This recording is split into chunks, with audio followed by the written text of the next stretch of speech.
Hi, I'm Peter Haddock and I'm here imbued in the southwest with Ben Porteous. Ben, I saw your new machine that's just about to arrive on site this afternoon. We'll be capturing that, folks, at the Cornwall Show, and was really wowed. You know, you've got a fantastic business that you've grown over the last few years. Tell me a little bit about what you've invested in and the journey that you've taken so far and how it's progressing. So the Hidromek we've just bought was a bit of a showpiece done especially for the Cornwall Show. It's a relatively new machine in the country and we're one of the first people to take one delivery, as we were with the 210 we had last year as well.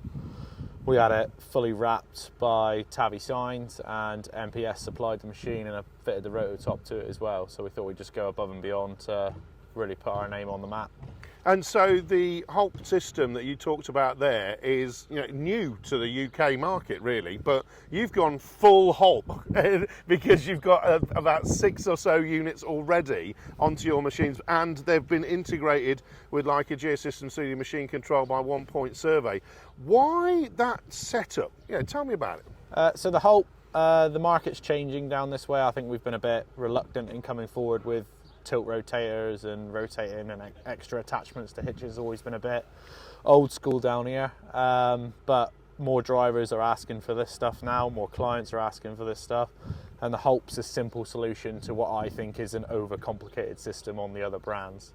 It keeps it very basic, just runs off the hammer lines or the rotation circuit, so it's not integrated with the computers in the machines as opposed to the other ones that you get, and it does 90% of what the other ones will do. And yeah, it meets all our demands on site. And I think what's important about that as well is the integration that you've been able to do straight away with 1 Point Survey. So you're getting your 3D models on there, because you've been a Leica user now for some time, not just the equipment but the surveying equipment as well, isn't it? Surveying equipment, yeah, it's something we've heavily invested in, the MC1s especially. We've really gone aboard. Every single one of our machines from 7 ton above is integrated with the MC1.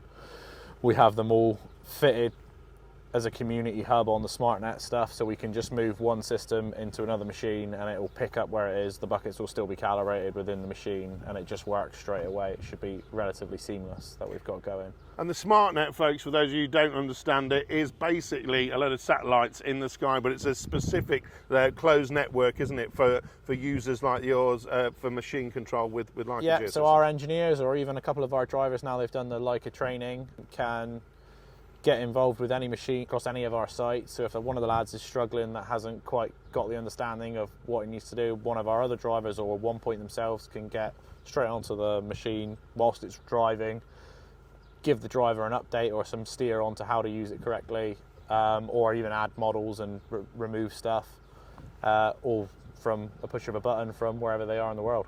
So it's almost like remote engineers and remote support that you're talking about there. How has that actually impacted some of the team then, and how's that gone down with the operators and the engineers? I guess they're more closely knit together now.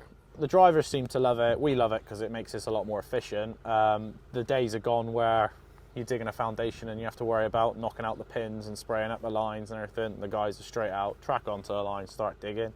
Again, that goes both ways. If we're missing a foot in or plans have changed this week, we want to dig this drain line or we want to dig this foot in, we can phone up the engineer. Within a couple of hours he can have updated the model, upload it to the thing, and we're digging away. You as a business owner, it's very important that you look at how you invest as well. So you've created the SmartNet straight away, you've invested in equipment and surveying solutions, but you've also, like you mentioned there, invested in training. How important is that, and what's that actually helped deliver? The MC1 is very user friendly. A lot of our guys haven't been on the official Leica training because it's easy enough to pick up and do what we do with a daily basis. What we wanted to do with some of our more experienced operators and ones that are a lot more interested in the full capabilities of the MC1, because we're only scratching the surface of what it can do and it's already impressing us and we wouldn't do anything else.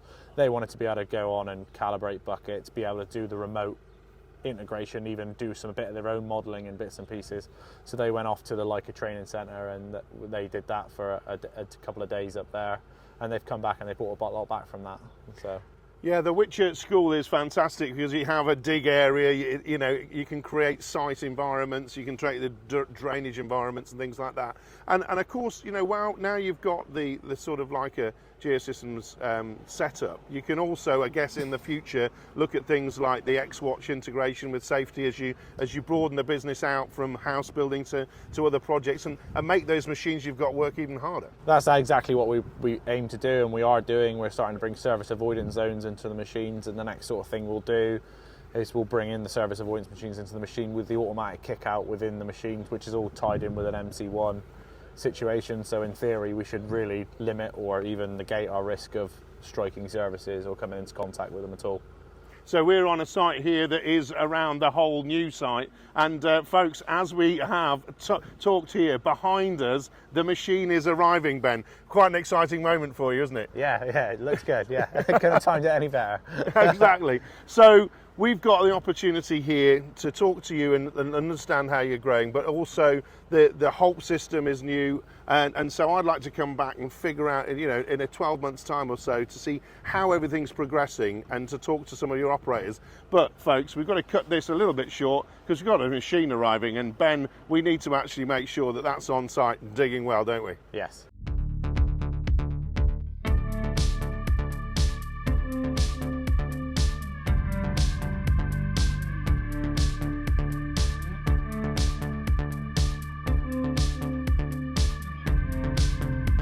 So folks, I did say actually the machine was arriving as we were filming. Ben, you are sitting in your brand new machine now, fully branded with all your colours. First of all, how does it feel? Feels good. It was just as good as I thought it was going to be. It looks epic. I'm really pleased with it, yeah.